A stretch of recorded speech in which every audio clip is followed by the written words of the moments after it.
Today's episode is brought to you by the Tin House Workshop, which will once again be offering online winter workshops and YA workshops in 2022. Taking place in late January and February, these 5-day workshops include craft lectures and conversations, generative exercises, manuscript evaluations, and world-class karaoke. A variety of scholarships are available, as are application fee waivers. Applications open October 4th, and the deadline to apply to both the YA workshop and the winter workshops is October 24th. More information can be found at tinhouse.com/workshop.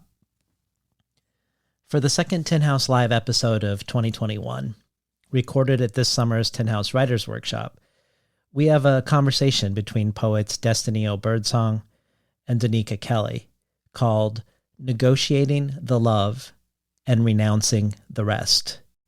Destiny O. Birdsong is a poet, novelist, and essayist whose debut poetry collection Negotiations was published in 2020 by Tin House and longlisted for the 2021 PEN Voelcker Award. Elizabeth Acevedo said of Birdsong's collection, "Reading Negotiations is like walking into a boxing match with an indefatigable fighter. You will be struck, and it will hurt. But for all of its ferocity and how it grapples with womanhood, sexuality, assault, and race, this collection is also full of wonder, of forgiveness, of tenderness, the like of which ultimately delivers the most powerful sucker punch." Destiny Birdsong's debut novel, Nobody's Magic, is forthcoming in February 2022 from Grand Central Publishing. Donika Kelly is the author of Bestiary from Grey Wolf, winner of the Cave Canem Poetry Prize, a Hurston Wright Legacy Award for Poetry, and the Kate Tufts Discovery Award. The collection was also longlisted for the National Book Award and was a finalist for a Publishing Triangle Award and a Lambda Literary Award. And most recently, she's the author of the poetry collection, The Renunciations, out this year from Grey Wolf, a collection poet Ellen Bass describes as follows. In her vital new poetry collection, Donika Kelly harnesses, quote, the air, the earth, and flame to renounce the old gods, child abuse, violence, racial injustice, generational trauma.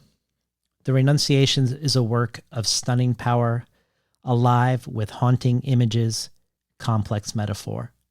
And while Kelly looks unsparingly at pain and suffering, her own and others, with transformation comes joy. Before we begin today's conversation, one that asks, among other things, what it means to center oneself in your own work, in your own story. Near the end of this conversation, you'll hear the voice of a third person, Lance Cleland, the director of the Tin House Workshops. We left this in because he asks a great final question to both of them. And he also expresses something I think everyone will feel by the end of this conversation. A special gratitude to be able to witness a conversation between not only two remarkable artists, but two remarkable artists who are also close friends.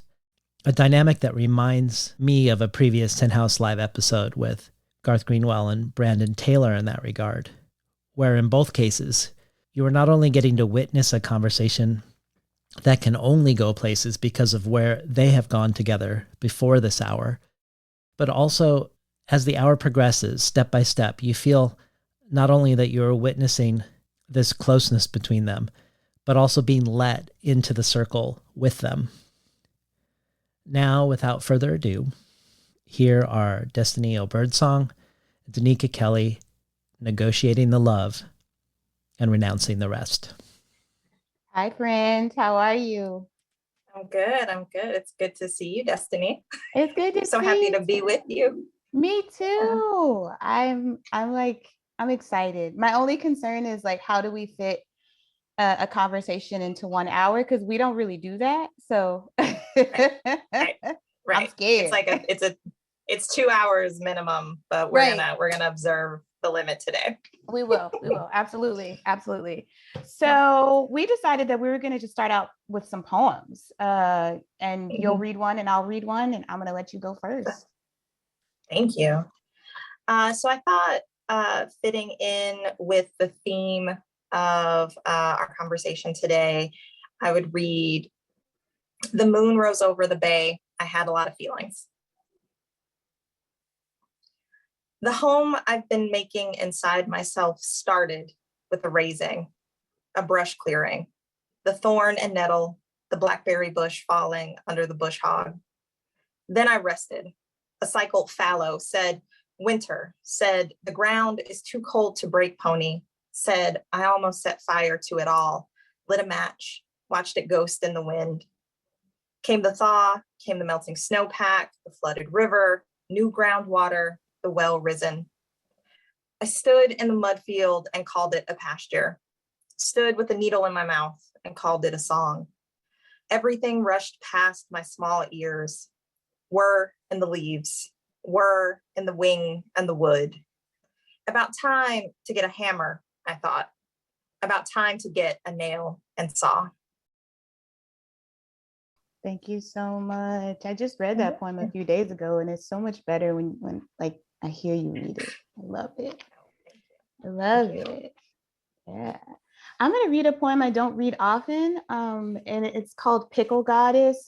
It's written after ASMR the Chew. If you've ever watched any of her YouTube videos, you'll understand how captivating she is and why this poem is, about her and what she makes me feel when I watch her. So, Pickle Goddess. I'll eat my supplicants, wearing my carpet green suit and red lipstick the mothers warned me about. I do it for the sting of vinegar beneath my loose crown, for the way it changes the shape of my mouth. I could be silently singing hosannas or having orgasms, followed by the sound of taut skin breaking between teeth. On the days my joints don't ache, I lift the gallon from the bottom of the fridge. The candy lady is dead, so I do the honors. Fish for the big one, fingers puckering in the chilled brine, the small cut on my knuckle rinsed alive again with want. I choose the one with the deep color on one side, lighter everywhere else. Carve a cross in the pale butt, stick a Jolly Rancher inside. I still know how to eat around it, pushing its winnowing jewel deeper with my tongue. Back in the day, I'd rub 2 quarters in my pocket and sidle down the block, palate already itching for that first note of garlic like a money shot. I'm so glad my mama don't pay for nothing these days, and nobody is around to tell me I'm smacking too loud, that no one can see the small gap between my incisor and canine where the best morsels get stuck and I have to suck them free. The women in my family raise a hand to cover that space when they laugh, but I live for what stings without bitterness, for what is still edible after months and months discounted on a shelf, for what salt serves as sacrament, for false fruit, for whatever sates me into a raw-mouthed sleep, for whatever in you is ready to relish what's left in me, unjarred, unlicked, and still sweet. Thank you. Birdsong. So good. I love that line. I'm like, was it? I'm glad my mama isn't paying for anything. Right? Because it's never free, right? It's never free. It's never free. Well, shall we begin? Yeah. Yes. Let us. Yeah. All right, so I'm just gonna go in the order that I frantically sent to you yesterday. And the first question is, by literary standards, our first books came late, which I think is a fiction, but it's definitely safe to say we spent a lot of time like writing in a certain degree of solitude, like pre-book. So let's start with the before the book question or questions. What does it mean to write in the spaces before publication? In other words, what does it mean to renounce what it means to be a successful writer beyond the ambition for a book? And we talked a little bit about why that's important to both of us. So I just want to, yeah. I think there's that narrative, right? That pushes people, or that it feels like there's so much pressure to publish. Like it's so intense, and that pressure moves us away from the work, or it can move us away from the work, right? It can move us away from connecting deeply, from following our own interests. And it seems to me, from what I know about your process and also what I understand about my own process, that the work is the thing. Like, it's number one. So I was actually really happy. I wasn't happy at the time. I was grumpy. But like, I graduated from my MFA program in 2008. My first book came out in 2015, or 2016 rather. And so I had like all of this time to really figure out what keeps me writing, right? Because I wasn't, like, people were not scooping up the poems. You know, the poems were not getting scooped. The poems were not being solicited. And so I had to know what it meant to be a writer just by myself, right? And I feel like that time has served me really, really well. Because even after the success of the first book, and I was really, really, really fortunate, incredibly fortunate, I had all of that time in practice before to just like do what I wanted to do, to follow my interest, to cement, or I don't know, engage that habit of practice separate from the machine of publication. What about you? Yeah, like, yes to all of that, of course. Yeah, I think that I do my best work in solitude. I do my best work when like nobody's looking for it, because I get to we talked about this, but I talked about how your poem in Bestiary, what gay porn has done for me. Hope I got that right. Yeah, like the sort of the last lines, like, and I can come on anything I like I see that as both like a practice, like a sexual practice, a practice of desire, but also like an artistic practice, right? That like what happens in the intimate spaces of my writing desk or my writing couch, because I always write on the couch, but like that's just for me, and like anything can happen there. Like I can skeet anywhere, and it, it might, it might get out to the rest of the world, but it might not, and that's okay. It gives me a certain degree of freedom, and like, lust for innovation and willingness to try new things. Like, people have been asking about the novel, like, when did you decide? And it was like it was really just some experimentation at first. Of course, like, once I realized where I was going, I was giving it everything I have, which I do for every book. But it really began as like just an idea that I gave myself time to play around with. And I think that for me, that is only possible when I am not thinking about publishing and the expectations of publishing and those things, because I was working on the novel and not writing poems, and that had to be okay. And it was okay for me internally, but I think if I had been thinking career-wise, I would have been anxious about it, and it would have affected what I did. I think that's one of the things that I love the most about you as a writer and as an artist, is that you really do follow what you're interested in. I remember it was like years ago, you were like, I'm working on short stories. And I was like, what? And you were like, I'm just doing, I was like, okay. I was like, what about the poems? I thought to myself, and I thought, like, that's like, you just do what you want to do. And I wish more people did what they wanted. You know what I mean? Like, in terms of making art, it's like, we could just do whatever we want to do. And I think there's that sort of alternate pressure too, for folks to be writing other like things that they might not want to write. Like, people are always like, will you write an essay? Not always. They happen sometimes. People are like, do you have an essay? Do you have a memoir? And I'm like, I just write poems. And then I never hear from them again. There's like no reply to that email. They're just like, oh, poems, what's that? The indignation. It's real. Yeah. I know, I love that. We talked a little bit too about like,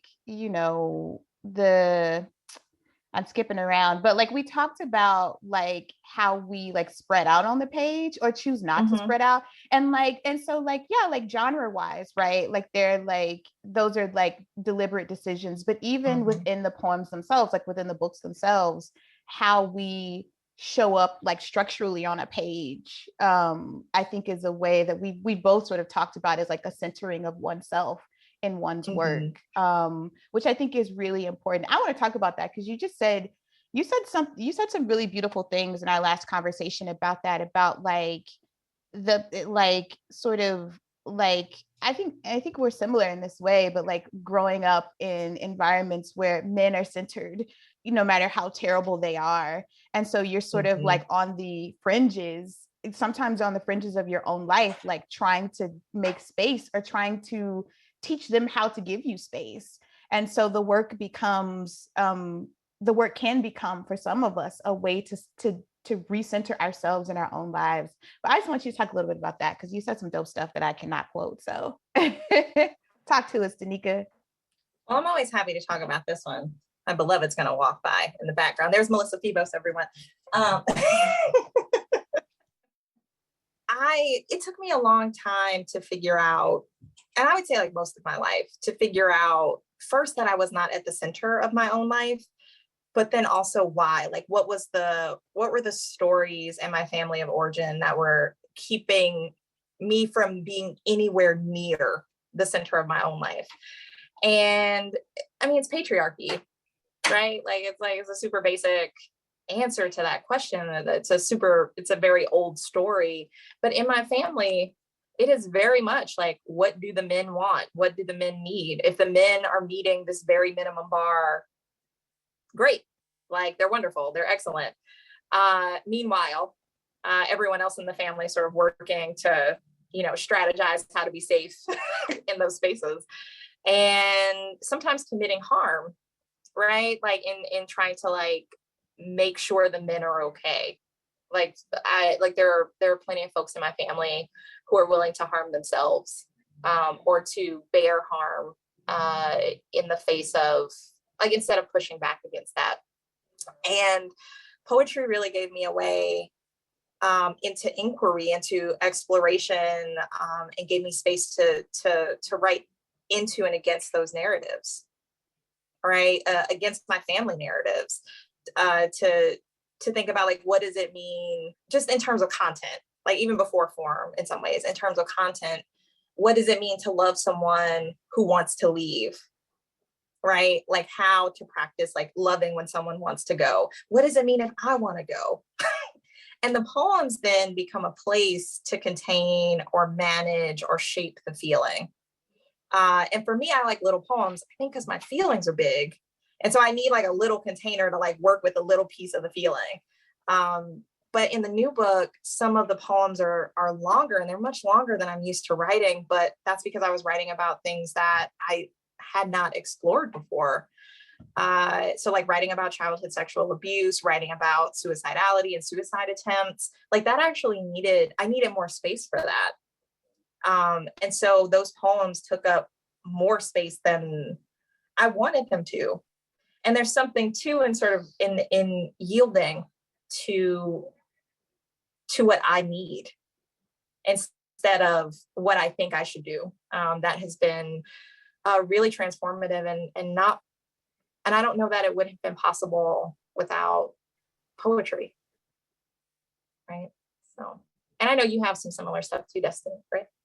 Yeah, I agree. I mean, it's I always get a little nervous when people sort of say like writing is healing, because it's not that clear cut, it's not that straight of a line, right? But it's a tool by which I have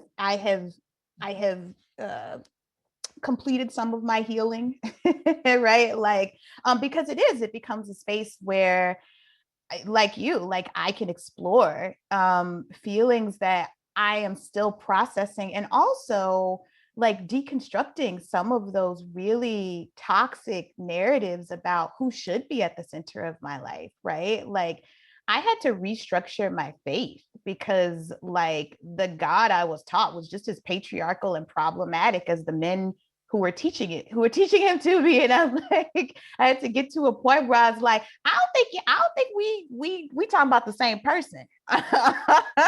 Like, and writing helped that. Like, and being able to get messy with that stuff. And like, even more so than things like prayer and meditation, like being able to say, I don't understand this. I don't agree with this. These things that I have been asked to do are not possible for me.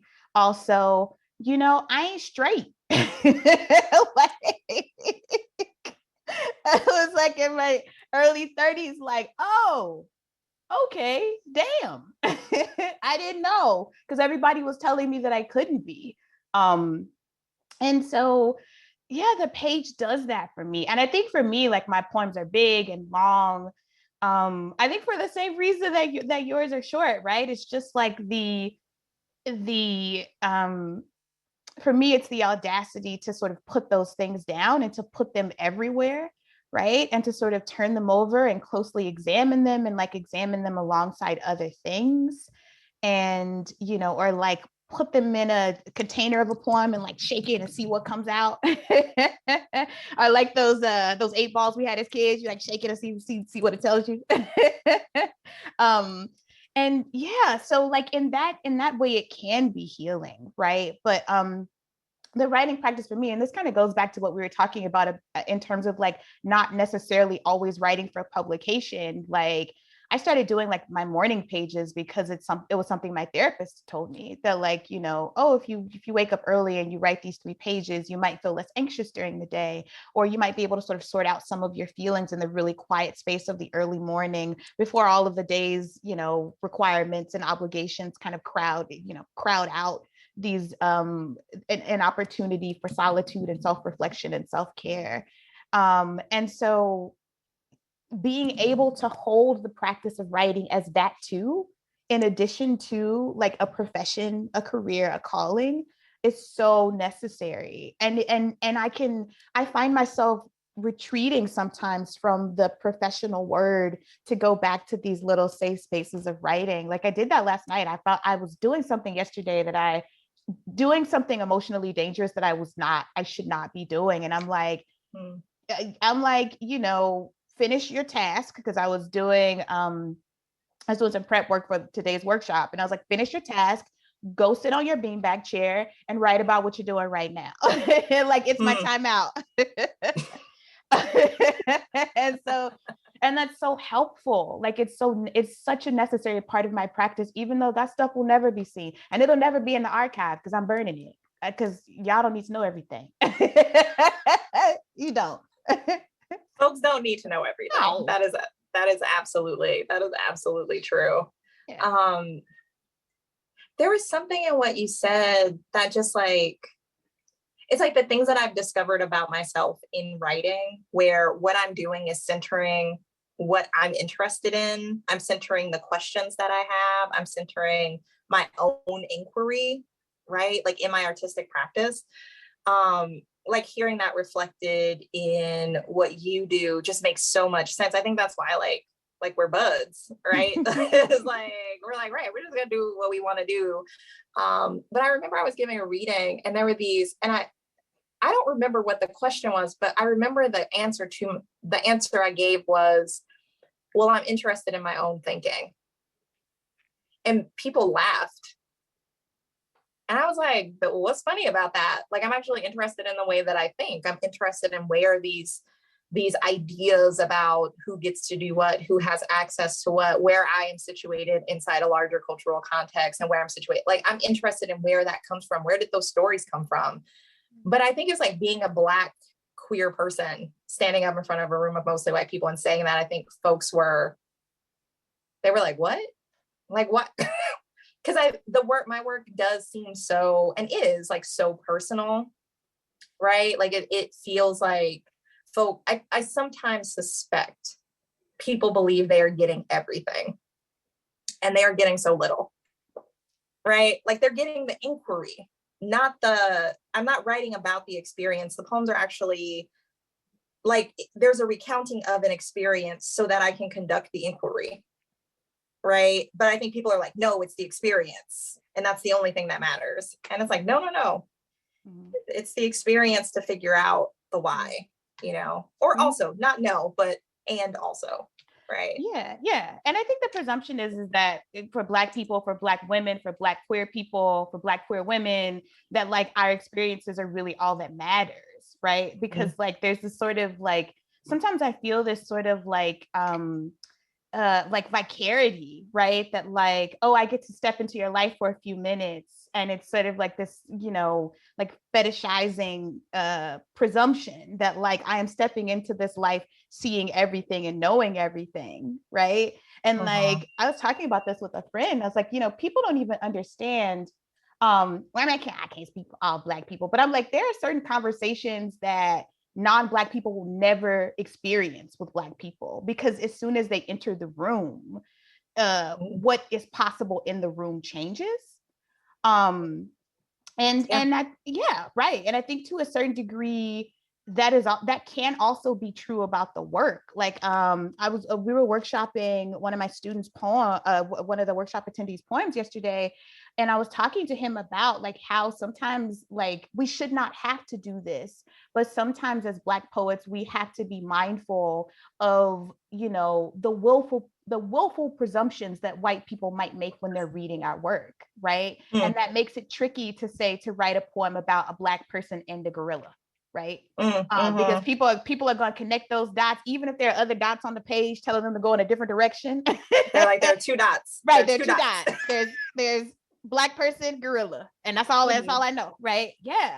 And so I think the audacity to make clear that like, no, you will never know everything. One, right? You are getting what I'm giving you. And that is my agency and my work, right? I think is a really powerful articulation and like so true. Yeah. And I feel that when I come to other artists' work, right, who are from communities that I'm not a part of, and I think, oh, there's something happening and I don't quite get it, but I'm not gonna ask, like, I'm not gonna be like, oh, writer, tell me what this is, explain this to me, right? I'm just gonna be like, I'm gonna get the parts I get, and I'm gonna try not to bring in, a bunch of weird stuff.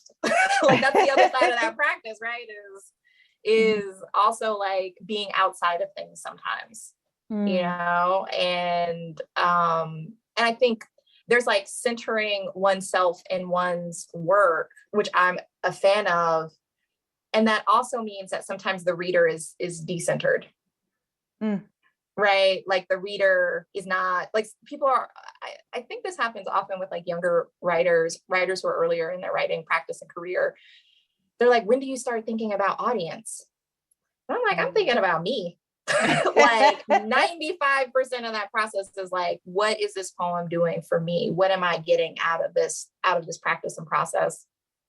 And when I'm thinking about the reader, what I'm thinking about is this poem potentially harmful? Is because of what I've been writing about recently. Is there a way I can extend kindness to people who have had similar experiences to mine, the kind of kindness I would want to have extended? But I'm not worried necessarily that the reader needs to get all my references or even has to have the same cultural references because I don't know, that's to some degree, that's not my business. So, I don't like worrying about things that aren't my business, Yes. You told me that we only have 2 jobs. That's right. We got 2 jobs. We got 2 jobs. 2 things that we got to do. And if you know what those 2 jobs are, you know what those 2 jobs are. Oh my goodness. I would love to talk about I'm looking at the chat. You said something that made me think about something you talked a little bit with Nikki Finney about at your book launch. And I find myself talking about this too with my own work, like writing about, particularly writing about sexual violence and writing about the perpetrators of sexual violence and dealing with them in sometimes unexpected ways, right? Like, I think people are always sort of curious about that. Like, and while I try to come up with my response to this, I'm going to ask you. Okay.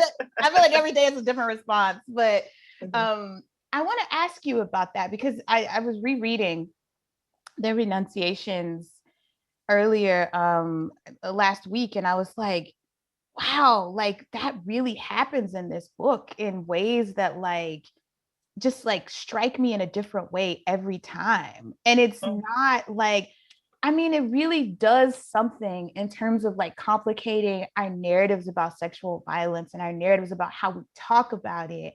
And I'm just so grateful for that. But talk to me about that again while I crack my own. Yeah. I'm going to talk for a second about my dissertation. So I wrote, I'm so sorry this is happening to everyone. I wrote a dissertation about representations of white manhood and masculinity in contemporary American Westerns. That's what I wrote my dissertation on. Why? Who knows? But what I was interested in was that there was a script about white manhood and white men that did not match my experiences of interacting with white men. And the script was like, white men don't have feelings or friends and they never talk about whatever. I don't know. It was nonsense. But the point was not reparative necessarily. The point was not to like rehabilitate white men. That was not the point. The point was, if we take white men out of, if we just say that they are not a part of community interaction, they aren't responsible to community, then their actions sort of sit outside of that. And I was like, no, we got to put them in community so that we can just more accurately and more ethically understand the harms of white manhood and masculinity, both as they are enacted on white men, but also like folks who aren't white men, right? And that helped me think about my dad, who is very complicated man, who had a lot of power, and who sort of sat in some ways a little bit outside the family. Like whenever anyone talked about him, they were like, he goes to work, he brings home his check, he comes home. And like, that was the bar. But my dad's childhood was like really fraught. It was very complicated. And I was worried that I was flattening him out in the way that I thought about the harm that he had committed against me. I wanted to think about him as a person, because he is a person with a very, very, like, he has his own trauma history, you know? And I didn't get anywhere new on the other side of that. It's not like I like looked at my dad's background and the little bits that I know and I thought, oh, well, that explains everything. I was like, no, he's still like really awful. As it turns out, he's like a bad dude. But he's a bad dude who's also been hurt. Right. And this isn't a hurt people kind of comment, but just like, what does it mean to think about somebody as a person, to sort of think about them being responsible, not as a monster, right, but as another person who chose to commit harm. Like that to me, it feels more devastating. Yes. Right. Like I'm just like, ooh, okay, because that's not a choice I would have made, and that's not a choice I'm making right now. Right. Yeah. Yeah. Yeah, yes. You, oh my gosh, you took the words out of my mouth. I was thinking about that, like that, sort of like, I guess decentering the monster narrative actually holds them more accountable, right? Because, you know, monsters are just monsters, right? Like they do, you know, you see them, you run, you know, you presume they're going to do bad things. And that's not how abusers present themselves typically. That's not how they move through the world. And for me, yeah, like it was about that, and like understanding the violence I experienced in the larger context of community, right? And in the larger context of like, in my case, like Black respectability, and like just there's like all these things that come to play in those moments of violence. And I think too, like, and I think this actually sort of makes me think also about the sort of solitary practice of writing, is that, you know, my journey of survival has also been about declassifying myself as a monster, right? Like sort of like, right? So like that this didn't happen to me because I'm bad, I'm horrible, I've done stupid things, right? And so like putting us side by side and examining us both as people, like just make, it uncovers some truth, some facts, some realities, right? That really debunk those myths about us both being monstrous somehow. And I think your that's poem. No, please go. I'm just thinking like the poem, I think it's Fable, right? Where there's the figure, there's the man inside the monster, right? Like inside the sort of, it's a bear suit. It's a bear suit. I was like, what is the suit? Right. So there's like a man inside the bear suit running around, like scaring people and like harming people. Knocking people down. Yeah. Knocking people down. And what your poem is like getting at is that there's a man and it's not a bear.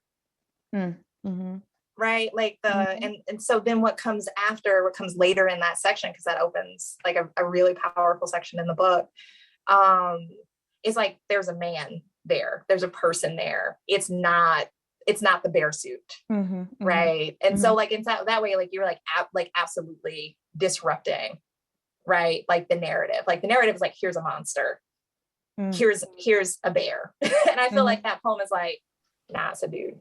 No, it's a dude.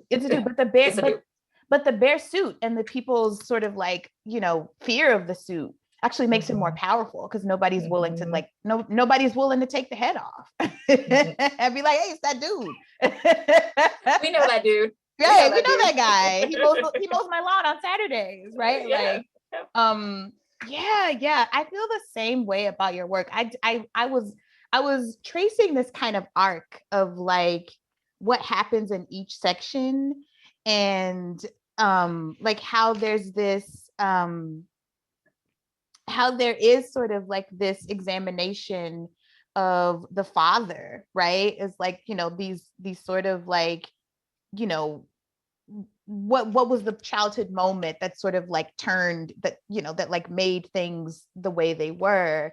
And then I love how just in the last section is just about you like encountering dead objects. There's so many. I mean, Western New York, full of dead things. The deer, the crow. Yeah, right. And it's funny because there's such gore in those final poems, but there's also like these like there's rebirth happening, right? Like there are dead things all around, but the way the book ends, time to get a hammer and a nail, like time to build some shit. Like, all right, this has happened. And I really appreciate that. But I think that also happens at the end of your book too. Like there's this way that the speaker sort of moves into love and solitude, and like care for herself, and I think that like what you were saying earlier was like there is a way that like who we are just in terms of like our identity markers in the US, globally to some degree, sort of make us less than human, right? And so we can choose to engage those narratives, or we can just like write about like being people, right? Like I don't think either of us is interested in saying like I'm a person, I matter. We're just like either you know that or you don't know that. And if you don't know that, that's again like that's not my business to try to educate you into understanding my personhood, and into understanding my speaker's personhood, right? That like the poems are, I think both of our work is so grounded in the self, in the materiality of just like being alive, and like and in observing other people, cracked eggs, the deer carcass on the side of the road, whatever we're doing, beautiful old ladies, in the restaurant, in the deli. I think that there's something about like the project of our work that feels to me just so unassailable, that we're just like, we're here, we're still here. I think that's the thing that happens in like both of our books, is that at the end we're like, no, we're still here, and there's joy, or the potential in my case for joy. The potential is little. Like, here's a dead deer. So I'm trying to find this poem. I think it was like a short It's like, I think the last lines is like, I will not drown. Well, there's this like paradox. Oh, yes, yes, yes. I cannot swim and I will not drown. Ooh, first of all, I really can't swim. So. But like word, right? Like, and like there's so much that resonates there with me too. Like this fear. After my own experience, I was terrified of things that moved my body that felt independent of myself. So like driving a car, water, like, right? Like just like terrified of like being in bodies of water, finding myself drowning.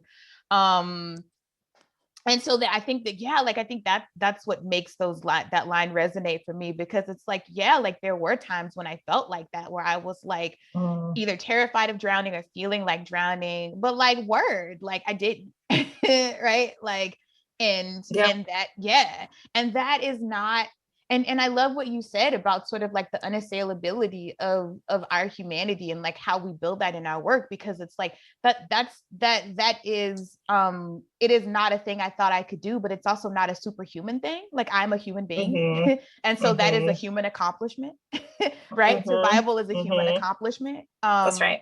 I love Black Girl Magic, but I'm like, I'm a human being performing that. Right? Yeah. Like, let it never be forgotten. And I just, I love that about, I love that about your work. I just like, I'm not sure that we could like talk as much as we talk without like some really fundamental, like, I mean, I'm not going to talk about the 8-hour conversation, but there sure was one. I try to think back and remember, like, what day was that? We were on the phone for that long. But, the thing about not remembering, it means that the time must have gone by so quickly that it did not feel like 8 hours. It was just it didn't, but it sure was. Talking to my homie in Western New York. That's right. And that's a part, I mean, like, that's like I was thinking earlier, I was like, man, I wish I had said like, oh, it's non-negotiable because of like negotiations, whatever. It's nice to be clever from time to time. It's nice to be clever. But I think that's the other component. That's the other element of still being here, is like having community, having friends, having chosen family who show up, right? And who are willing to just spend quality time. And I think that's both of us, that's one of our big love languages. It's just that quality time of just like, we're just going to show up and be ourselves and like be together for a long time, for like hours and hours and hours. And a big long time, as Melissa as Melissa said, a big long time. A big long time. Yeah. There's comfort in time, right? And there's comfort in friendship. And I know that I wouldn't be here were it not for you and my other friends. Like, and by here, I just mean like alive, actually, materially. That happens both through the work and outside of the work, apart from the work, and it matters. Yes. Oh my gosh. I wouldn't be able to write what I write without my community. I would not, I was thinking about this the other day, because we've talked a little bit about familial relationships, blood family relationships, and how complicated they can be. And it's heartbreaking for me to say this, but I'm also so grateful that I am able to say this, but there are people in my life that I could not love if I had not been shown love by my chosen family, right? Like, and like queer love, right? Like, or at least queer in my own upbringing. Like, I remember the feeling I had the first time you said, "I love you." And I was just like, like to be like all the feelings. But just how free not free in the sense that like I could be a jerk, but like free in the sense that like I didn't have to be anyone other than myself to get that love. And that makes it possible for me then to go back to people who are not necessarily trying to be their best selves. And you can be you, and I will still love you. I might not be able to be around you, but that in fact, the best way to practice love, a loving kindness, is to not be around them, right? Like, that's like, oh, I don't want to treat anybody like way out of pocket, who I love. So sometimes that means we can't talk at all. It's great. It's great to have found that route instead of like, oh, I need to be close. I need to be close. I need to be interacting. I need to be interacting. Mm-hmm. And potentially be harmed, which I've also learned. I think that, and I think that is also closely related to the writing, like learning from my chosen community that there are moments when you can choose, you know, not to be harmed, right? Like, and when I get the chance to do that shit, I take it. I'm like, listen, we ain't got to talk to each other. I can love you, I can pray for you, all the things, but you cannot talk to me the way you're talking to me, and you cannot do to me what you were trying to do to me. And I think in relation to the work, it also for me then becomes a choice about like what gets out of the of the private writing space, right? Like I talk to people all the time about like there's stories that you should not tell until you're ready. Like don't harm yourself. Yeah. And to extend, I mean, the thing that I learned from, but this both came out of therapy and also just my relationship with my chosen family, who is just, it's a lot of kind people who are kind to me. Like they love me, but they're also kind to me. They think of me, they consider me. You know, like there's something about being considered that is relatively new, right? Being thought of wholly is relatively new. And it took me a long time to figure out how to do that for myself. Like how to be kind to myself, how to extend the kindness that I had for my friends to myself. Like that took so long. And it wasn't until I figured out how to do that I could really write the poems about my experiences, my experience with my dad, because I needed to be kind to myself in that writing process. I needed to be kind to the reader. That actually felt important. And I needed to be kind to my speaker, right? Like if I like creating a figure, you know, through the lyric eye, who was going to recount experiences that were really hard, that were really painful. Sometimes I like just instinctively, I was like, I'm actually not going to write that down. I'm not going to write down what this word is. I'm not going to write down this phrase because it's too hard for me to say. So I'm not going to ask my speaker to say it. And I'm not going to ask the reader to read it. Right. It's just like, it's too hard. And I think of that as kindness. I think of that as care. And I think that's what makes these poems feel bearable for me, like that they're in the world, right? That there was care taken at all of these different levels. And that was not something that I learned from my family of origin.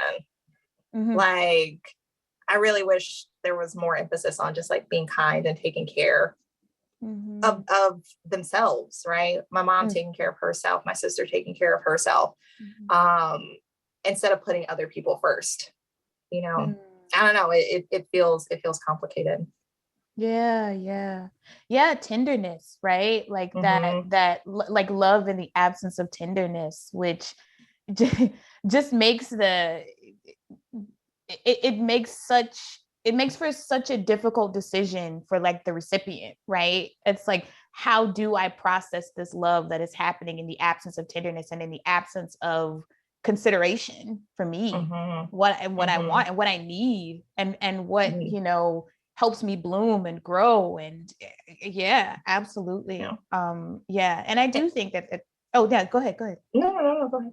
I was going to say, I do think that that's an important part of my writing practice is like, but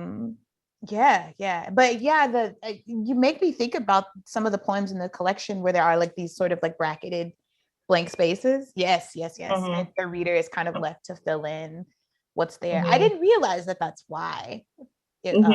I hadn't thought about that, but that's real. Yeah. Also, I'm like, that's not anybody's business. So there's also that other part, you know. I love talking about business. Is that my business? Is it not my business? Is that mine? Is it not mine? I don't know. It feels important.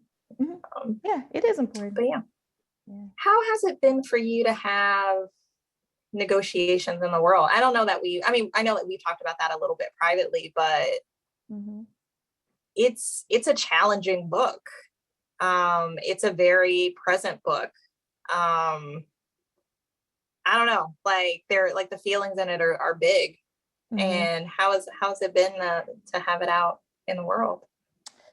You know, a couple of things happened shortly before negotiations came out. So in the summer of 2020, I had an essay published in the Paris Review Daily called Be Good. Mm-hmm.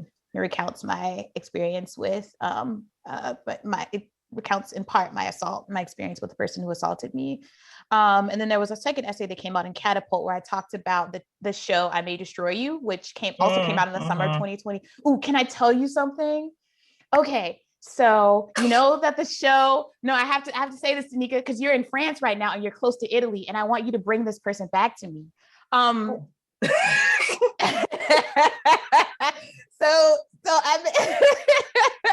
I May Destroy You. I can. You know, please, for a friend. Yeah.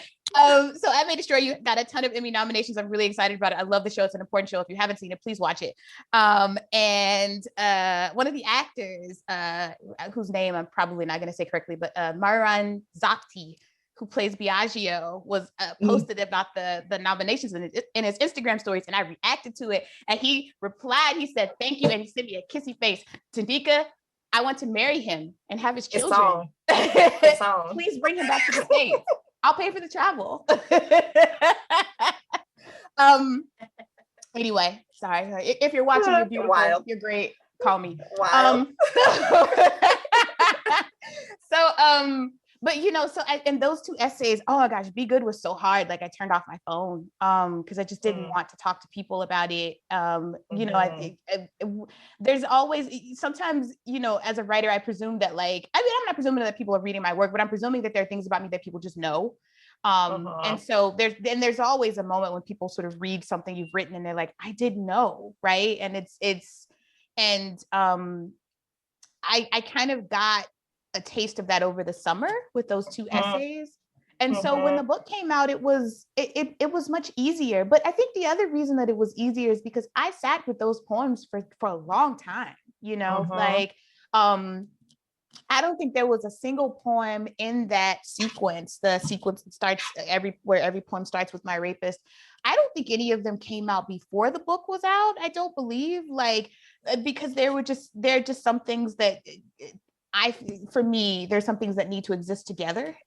And so it was important and it was important for me to sort of hold on to them for as long as I needed to, you know. I mean, I knew that they needed to be in the book. That was the realization of that was a process, but it too was a process that I experienced, you know, in solitude and with my communities, like talking to my friends, some of whom are also survivors, and being able to be held in those really private spaces actually made the publication of the book easier for me. I sometimes wonder like what people think about me after they've read it. And I mean, for like 2 seconds, and then I just let it go because it's not important.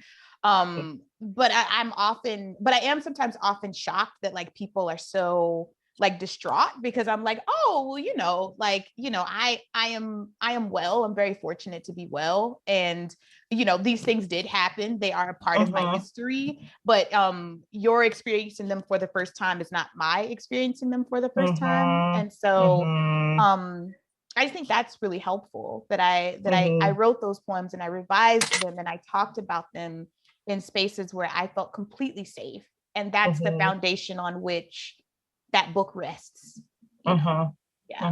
So yeah, it's great. Beautiful. Yeah. It's good to hear that. It's good to know that. I think my reaction often to people who are like, I'm so sorry, I'm like, my experience was so regular as it turns out, right? It like, and that's the thing that I think is horrifying is that it's regular, that it's not uncommon. If it were uncommon, that would be one thing. I would be, oh, yes. So I'm like, I am not alone. And I think that's also sometimes shocking for people, or jarring for people to hear someone say that. Yeah. Right. Yeah. To hear someone say, actually, like, nah, it was not great. It totally sucked. It messed me up for a long time, but also very regular. Yeah, I remember having a conversation with an editor, like one of the essays editors, and he was trying really hard to sort of like make sure I was okay, like on the cusp of the publication, and he said something to the effect. I was like, "Are you safe? Do you feel like you can do this without being harmed?" And I was like, I do. And I think that one of the reasons that this is important to me is because I am sure I was not my assailant's first victim. And I am also sure that I was not the last. And that I think that he was taken aback by that, but I think it's a reality. Yeah. And I think that's also one of the things that makes the books being out in the world, somewhat manageable, because I know that there are other people carrying these stories and carrying these traumas. And what I am most hopeful that my work does is sort of makes clear that like you are not the only one, because abuse often happens in isolation, and in the fiction of the ways in which an abuser creates this fiction of isolation, that you are the only one, or that you're special, or that you are right, or that you are the one who deserves this. And so I am happy that my book makes it clear that that's a lie. Yeah. And it was important for me, like in a similar way, to also just feel like there's something on the other side. This is not, my life did not stop with this abuse. My life has continued. I have in fact flourished. Like I'm in a period of flourishing. I'm not sure how that happened. Except that I think it's like, it's my folks, right? It's me and my folks. Like and you, because you're amazing. We hold each other. Yeah. I mean, sure. Yeah. But also like, it took a lot of work, but that work, and I think this gets back to what we were talking about at the beginning, the work of centering what I need, right, has directly led to the flourishing that I'm experiencing. Right. That I was like, I want to be held in loving kindness. Right. I want to be around people who want to be good.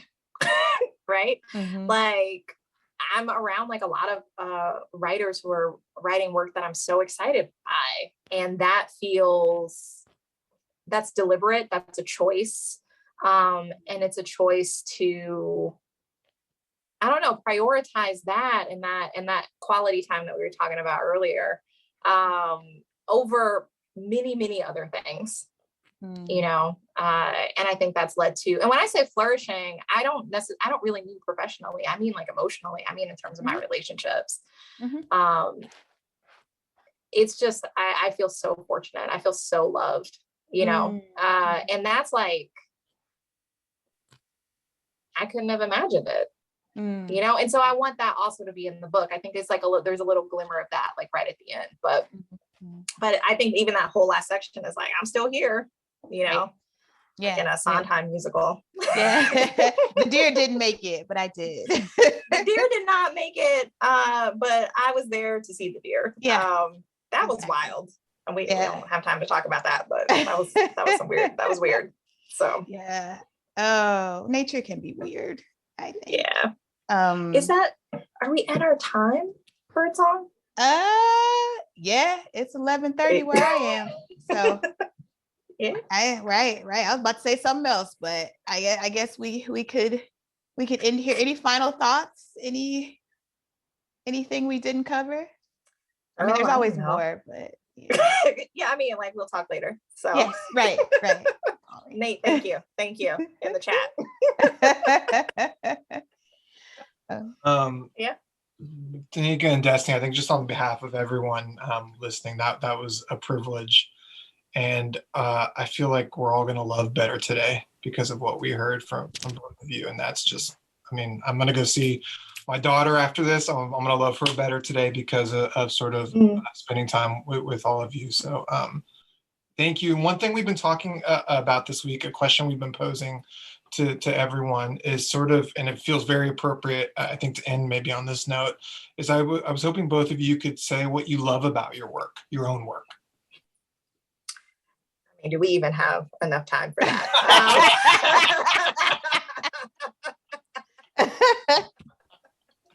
Destiny, I think you ought to go because, I'll get going. Oh gosh, what do I love about my work? I think first and foremost, I love that I get to do it. I feel so damn lucky to get to wake up every day and put words on paper. It's been my dream since I was a kid.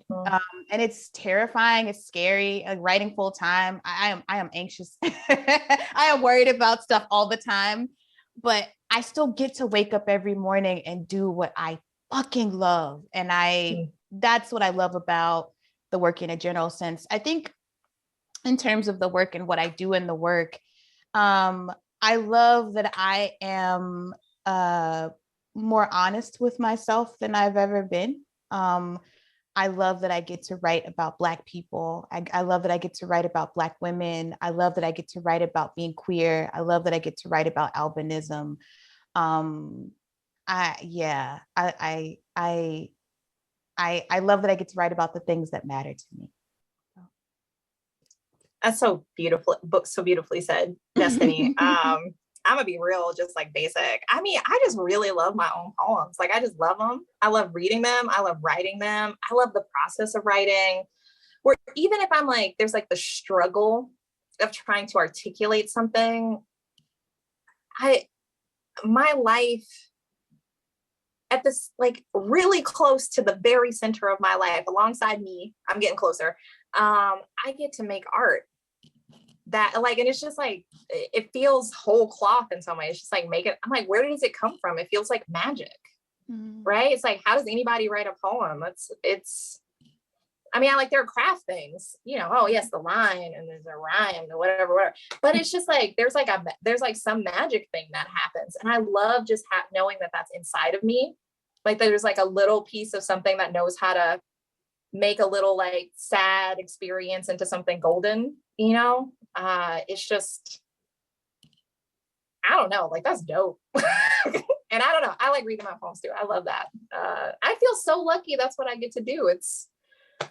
I did not think this would happen when I was a kid, because I could not see any way to any kind of future when I was young. And that this is what happened just feels like, all right, cool, bet, let's go. So yeah, that's what I'll say. I think that just being here makes me feel like the future is bright.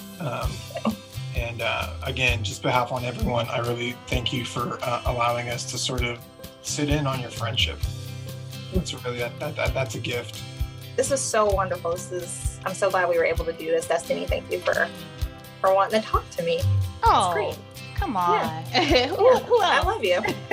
I love you too, friend. Travel safely. Have a great rest of your stay. And thank you, Lance. Thank you, Lance. Thank you.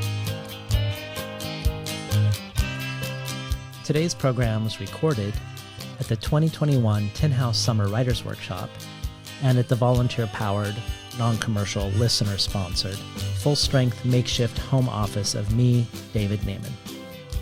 To find more work by Destiny Birdsong and Donika Kelly, head to destinybirdsong.com and donikakelly.com, respectively.